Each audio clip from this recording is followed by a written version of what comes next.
विद्यार्थी मित्रांनो, 1991च्या पुढील काळात आर्थिक सुधारणांच्या कार्यक्रमाची सुरुवात झालेली होती.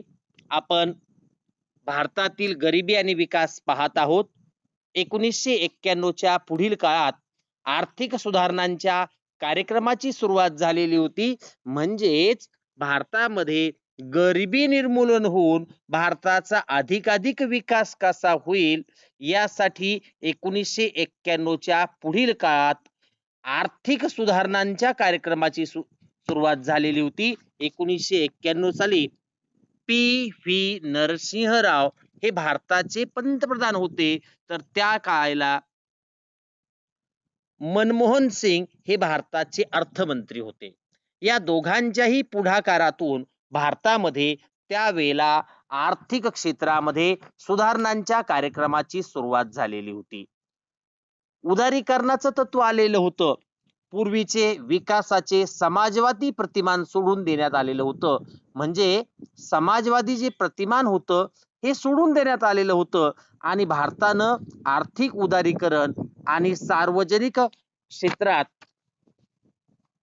खाजगीकरण घडून आणलेलं होतं. याची सुरुवात केव्हा झाली? 1991 लाच झाली. पी.व्ही. नरसिंहराव हे पंतप्रधान होते आणि मनमोहन सिंग हे त्यावेळेचे अर्थमंत्री होते. यांच्याच काळामध्ये भारतानं आर्थिक उदारीकरण आणि सार्वजनिक क्षेत्राचे खाजगीकरण घडून आणायला सुरुवात केलेली होती. या आर्थिक सुधारणांचा पाठपुरावा पुढील काळातील भारतीय सरकारांनी केला. म्हणजे सुरुवात जरी नरसिंहराव सरकारांनी केली असली तरी त्याच्या पुढची स्टेप हे पुढचं सरकार घेत गेलेलं आहे. तसंच या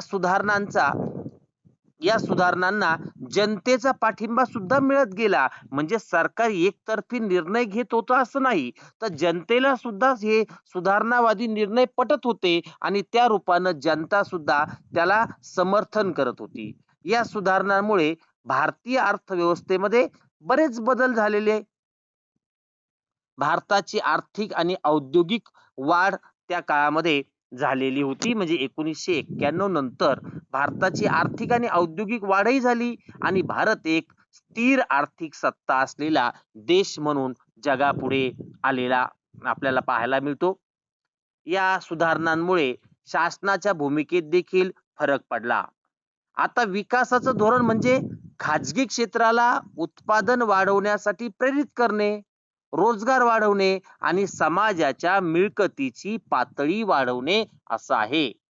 म्हणजे थोडक्यात काय की फक्त सरकारच सगळ्या सेवा पुरवणार नाही, सरकारच सर्व क्षेत्र पाहणार नाही, तर या क्षेत्रामध्ये खाजगी क्षेत्राला सुद्धा उत्पादन वाढवण्यासाठी प्रेरित करणे की जेणेकरून खाजगी क्षेत्रात जर मोठमोठे उद्योग सुरू झाले, कंपन्या सुरू झाल्या तर त्याच्यातून भारतातील अनेक तरुणांना, बेरोजगारांना चांगला रोजगार मिळणं अभिप्रेत होतं आणि समाजात रोजगार मिळाला म्हणजे काय होतं की समाजाच्या विकासाची पातळी वाढते. पहा, तुम्ही विचार करा की तुम्हाला कामधंदा मिळाला किंवा तुमच्या कुटुंबियांना कामधंदा मिळाला, तर कामधंदा मिळाल्याने काय होतं, तुमच्याकडे मिळकत येते म्हणजे पगार पाणी येतं आणि पगार पाणी आलं, मिळकत आली की तुमची स्थिती कशी होते, तुमच्या कुटुंबाची स्थिती कशी होते, सुधारते.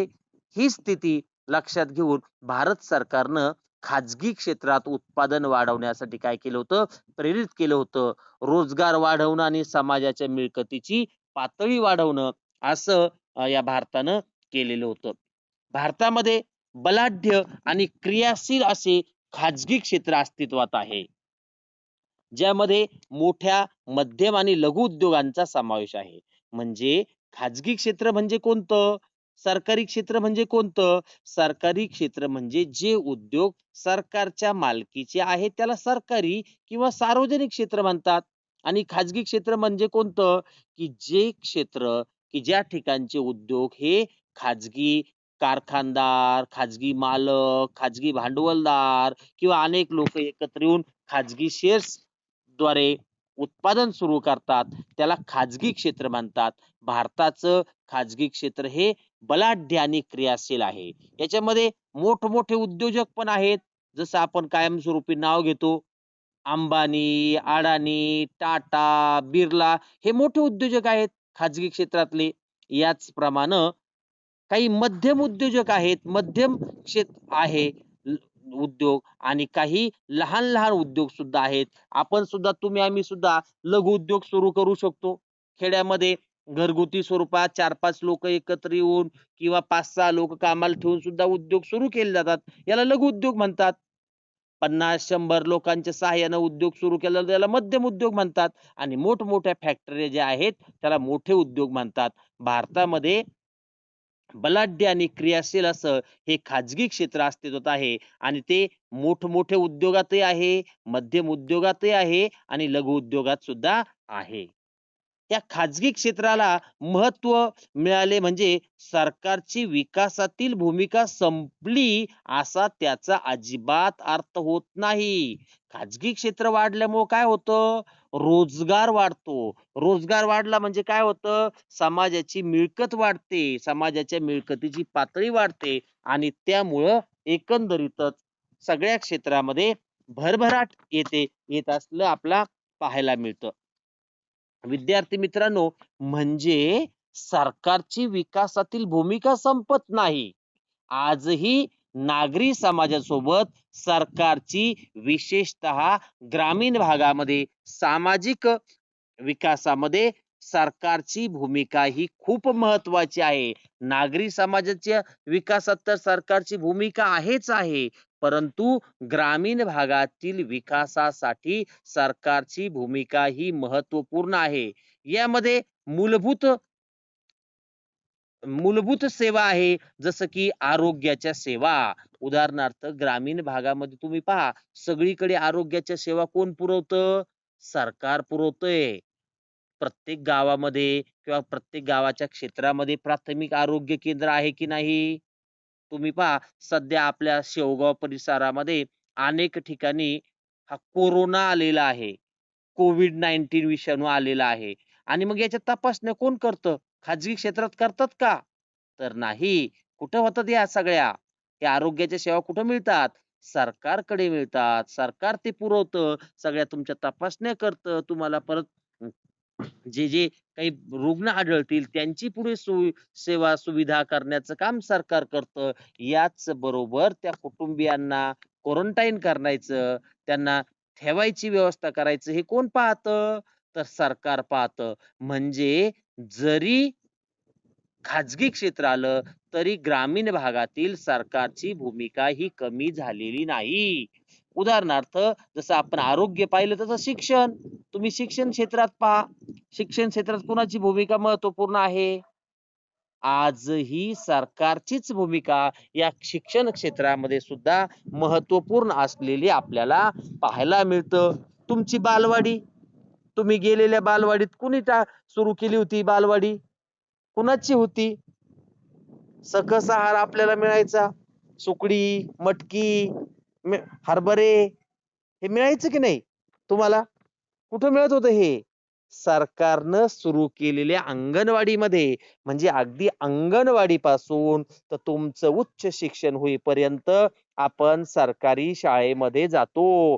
म्हणजेच जरी खाजगीकरण आलेलं असलं तरी शिक्षण क्षेत्रामध्ये सरकारची भूमिका ही बदललेली नाही. सरकार अजूनही ग्रामीण भागाच्या शिक्षणावर, शहरी भागातील लोकांच्या शिक्षणावर भर देतं आणि इथं सार्वजनिकच हे क्षेत्र आहे. सरकारीच शाळा अनेक प्रमाणात आहेत. ज्याला परवडतात, उच्चवर्णीय असतात, ज्याची फी भरण्याची ऐपत असते, अशांना ठीक आहे.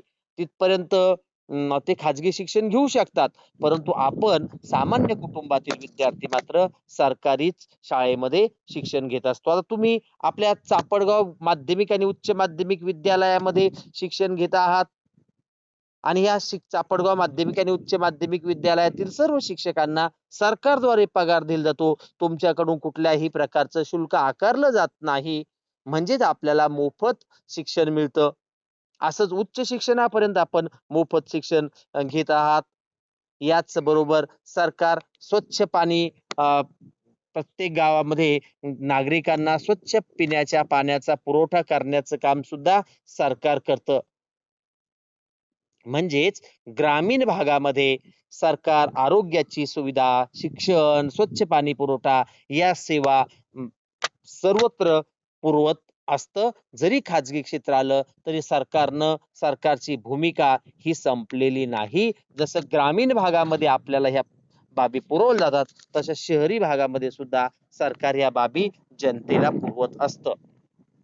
म्हणजेच ग्रामीण भागाचा विकास आणि याच बरोबर गरिबी नष्ट करण्यासाठी सरकार सर्वतोपरी प्रयत्न करत असलेलं आपला पाहायला मिळतं.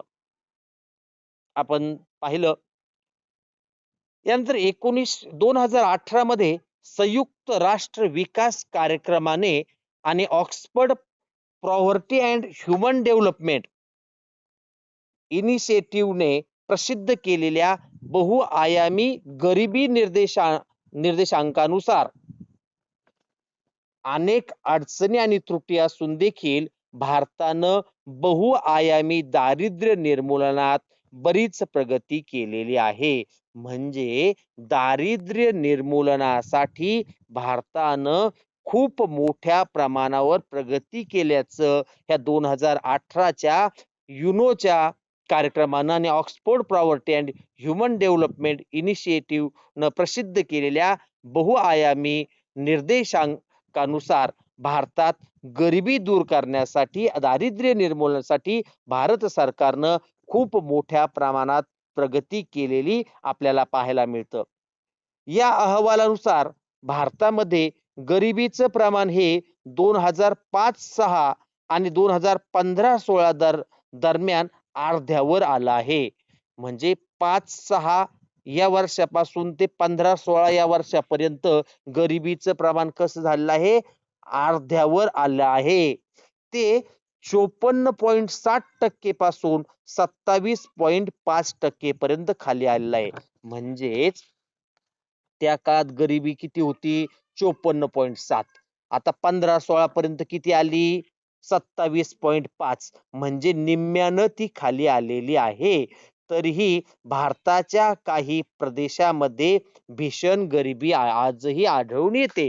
म्हणजे सगळीकडे नाही, पण काही भागात गरिबीचं प्रमाण मोठ्या प्रमाणात आहे. आपल्याही भागामध्ये 100% गरिबी नाही असं नाही, गरिबी आहे, परंतु त्याचं प्रमाण हे काय झालं आहे?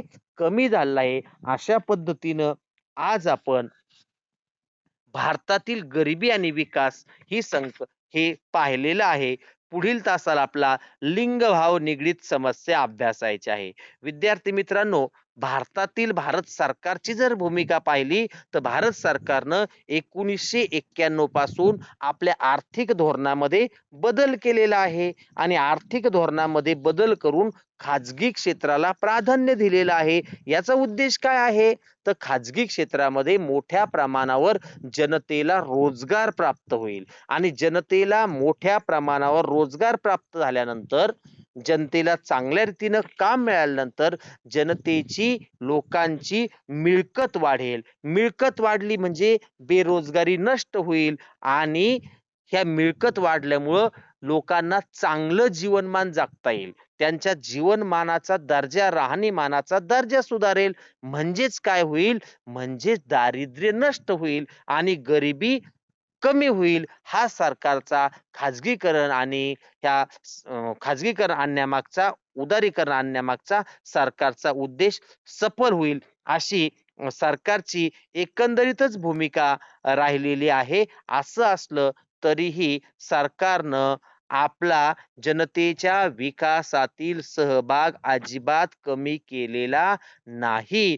जनतेला सर्व प्रकारच्या सेवा सुविधा पुरवण्याचं काम सरकार आजही करतं. जसं की आरोग्याची सुविधा, शिक्षणाची सुविधा, स्वच्छ पाणी, पिण्याच्या पाण्याची सुविधा, आपल्याला जाण्या येण्यासाठी रस्त्याची सुविधा, आपल्या गावोगावी बंधारे बांधले जातात, शेतीसाठी सिंचनाची व्यवस्था केली जाते, शेतीसाठी अल्प दरानं कर्ज आपल्याला मिळतं, पीक कर्ज मिळतं, वेळोवेळी आपलं कर्ज सुद्धा बऱ्याच प्रमाणामध्ये माफ केलं जात असतं. शेती क्षेत्रातलं घेतलेलं कर्ज, याचबरोबर आपल्याला जी वीज मिळते ती वीज सुद्धा अल्पदरानं शेतीसाठी सरकार वीज पुरवत असतं. याशिवाय आपल्याला खतावर सुद्धा सबसिडी मिळत असते. आपल्या कपाशीला किंवा पीक विमा आपल्याला अल्पदरानं उतरून दिला जातो आणि त्या पीक विम्याच्या द्वारे आपल्याला जर आपलं पीक गेलं तर त्याचा मोबदला काही प्रमाणात आपल्याला मिळत असतो. अशा पद्धतीनं एकंदरीतच आपण जर विचार केला तर विकासामधील सरकारची भूमिका ही फार महत्त्वपूर्ण आहे आणि गरिबी आणि दारिद्र्य निर्मूलनामध्ये सरकारची महत्त्वपूर्ण भूमिका आहे. विकास करताना सरकार गरिबी निर्मूलन आणि दारिद्र्य निर्मूलन करण्यासाठी विकास करत आहे किंवा विकास करून गरिबी निर्मूलन होईल आणि दारिद्र्य निर्मूलन होईल हा सरकारचा मोठा आशावाद सफल ठरताना आपल्याला पाहायला मिळतो. 2005-6 सालचे जर आपण गरिबीचं प्रमाण पाहिलं तर ते 54.7% होतं आणि 15-16 साली जर ते आपण पाहिलं तर 27.5% पर्यंत खाली आलेलं आहे. म्हणजे निम्म्यानं खाली आलेलं आहे. अशा पद्धतीनं गरिबी निर्मूलनासाठी आणि देशाचा सर्वांगीण विकास करण्यासाठी सरकार प्रयत्नशील असलेलं आपल्याला पाहायला मिळतं. अशा पद्धतीनं आज आपण हा गरिबी आणि